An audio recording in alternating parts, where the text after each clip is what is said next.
Hey, English explorers, today we are going on an exciting adventure into the world of grammar. We're talking about conditional sentences. Don't worry, they're not as complicated as they sound.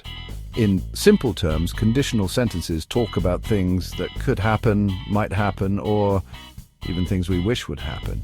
There are a few different types of conditional sentences, but today we're focusing on the amazing second conditional. It's like a magic spell that lets us talk about impossible, unlikely, or just plain old imaginary situations. Think of it like this. The second conditional is your ticket to a world of what-ifs, and imagine that. It's a way to express dreams, possibilities, and even a little bit of wishful thinking. Ready to unlock the secrets of this awesome grammar tool? Let's dive in.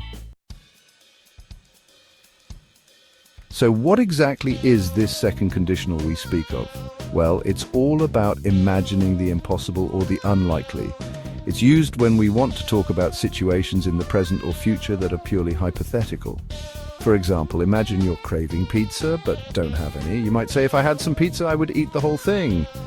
Do you actually have pizza at this moment? Nope. But the second conditional lets you express that cheesy desire. Or let's say you dream of being a famous singer. You could say, if I were a famous singer, I would sing for millions of people. Are you currently belting out tunes on a grand stage? Probably not, but the second conditional allows you to step into that imaginary spotlight. It's about exploring possibilities, even if they're just in our minds. And that's what makes it so fun. Ready to unlock the secret code of the second conditional? It's like finding the key to a treasure chest of possibilities. It's all about the grammar. Understanding this structure can open up a whole new world of expression. The structure is like a recipe, and once you know the ingredients, you can whip up amazing sentences in no time. Think of it as cooking up a storm in the kitchen of your mind. Here's the magic formula. If plus past simple plus would plus infinitive. This formula is your guide to creating hypothetical scenarios. Let's break it down. First, if. This little word is your key to the hypothetical world. It opens the door to endless possibilities. It signals that we're about to enter the realm of imagination. Picture yourself daydreaming, letting your mind wander to what could be. Next, past simple. This is where we set the scene for our imaginary situation. It's like painting a backdrop for a play or setting up a scene in a movie. Don't be fooled by the word past. We're not actually talking about something that happened in the past. Instead, we're using it to create a vivid hypothetical scenario. We're using the past simple to create that hypothetical, unreal feeling. It's all about making the imaginary feel almost tangible.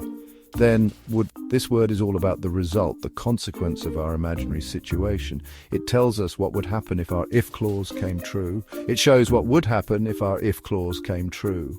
Imagine a domino effect where one action leads to another. And finally, infinitive. The infinitive is the base form of the verb, without any pesky to in front of it. It's the purest form of the action. This is the thing we would do if our impossible dream became a reality. It's the action that completes our hypothetical scenario. For example, if I won the lottery, if plus past simple, I would travel the world, would plus infinitive. This structure lets you dream big and express those dreams clearly. Hold on to your hats, grammar fans, because we're about to tackle a tricky pair were and was. These two words might seem simple, but they can cause quite a bit of confusion, especially when it comes to the second conditional. You see, in the second conditional, we often use were with all subjects, even I, he, she, and it. This might sound a bit strange at first, but there's a good reason for it. Now, you might be thinking, but wait, shouldn't it be I was or he was? That's a very common question and a great one to ask. And you wouldn't be wrong. In everyday English, using was with those subjects is perfectly fine and widely accepted. In casual conversations, saying I was or he was is completely normal and no one will bat an eye. It's how most people speak in their daily lives. However, using were in the second conditional is considered more grammatically correct, especially in formal writing.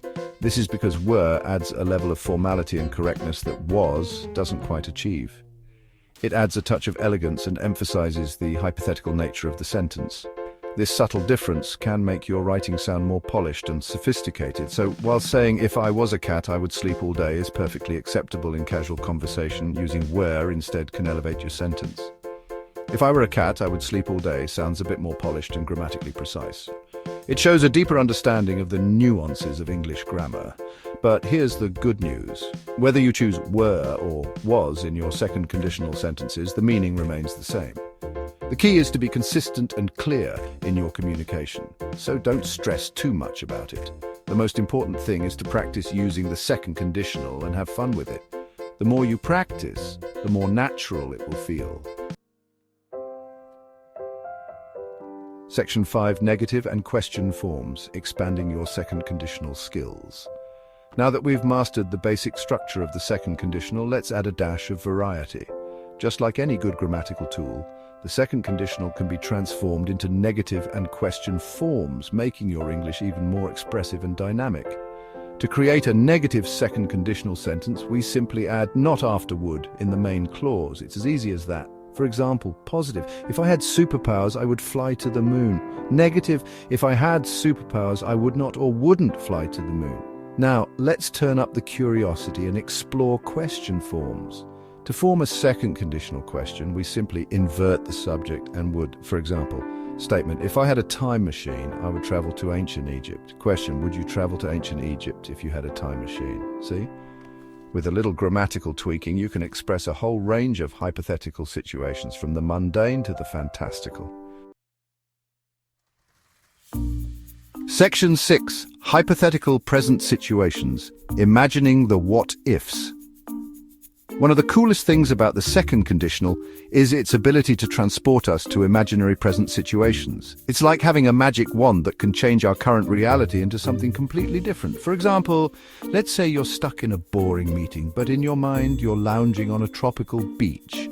You might think, if I were on a beach right now, I would be sipping a cold coconut and soaking up the sun. Or perhaps you're craving a delicious slice of cake, but your pantry is sadly empty. You could say, if I had some cake, I would share it with you. Maybe. The second conditional allows us to playfully explore these what-if scenarios, adding a touch of whimsy and imagination to our everyday lives. Section 7. Improbable future events, exploring the realm of the unlikely. The second conditional isn't just for imagining impossible present situations, it's also a fantastic tool for exploring improbable future events. It's like having a crystal ball that shows us all the unlikely but oh so tantalizing possibilities that the future might hold. For example, imagine you're daydreaming about winning the lottery. You might say, if I won the lottery, I would buy a castle in Scotland and live like a king. Or perhaps you're considering a career change, even if it seems a bit far-fetched. You could say, if I became an astronaut, I would explore the galaxy and discover new planets. These improbable future events might never come true, but the second conditional allows us to revel in the excitement and possibility of it all. Section 8. Interactive exercises, putting your knowledge to the test. This section is designed to challenge your understanding and application of the second conditional. Ready to put your second conditional skills to the test? These exercises will help you practice and solidify your grasp on this important grammatical structure. Let's dive into some interactive exercises. These activities are designed to be engaging and educational, ensuring you get the most out of your practice time. Exercise 1. Fill in the blanks. This exercise will test your ability to correctly use the second conditional in various contexts. 1. If I have $1 million, I buy a private island. Imagine the possibilities if you had that much money. 2. If I can speak any language, I choose Japanese. Think about how amazing it would be to communicate fluently in another language. 3. She travel the world if she have more vacation time. Exercise 2. Sentence scramble. This exercise will help you practice forming correct second conditional sentences. Put the words in the correct order to form second conditional sentences. This will test your understanding of sentence structure and word order. 1. Lived I, if were AI in would a mansion, Hollywood, star, movie, a. Imagine living the glamorous life of a movie star. 2. Would, if I too could, either fly, moon, had a spaceship. Picture yourself exploring the vastness of space. 3. Learn, if had to, I would play, more time, guitar, the. Think about the skills you could master with more time. Exercise 3. Get creative. This exercise encourages you to come up with your own second conditional sentences. 1. An impossible present situation. Let your imagination run wild and think of scenarios that are currently impossible. 2. An improbable future event. Consider events that are unlikely to happen but still within the realm of possibility. Remember to use the correct structure: if plus past simple plus would plus infinitive. This is crucial for forming accurate second conditional sentences. These exercises are designed to be both fun and educational, helping you to master the second conditional in no time. Good luck! Section 9. Conclusion: embracing the power of the second conditional.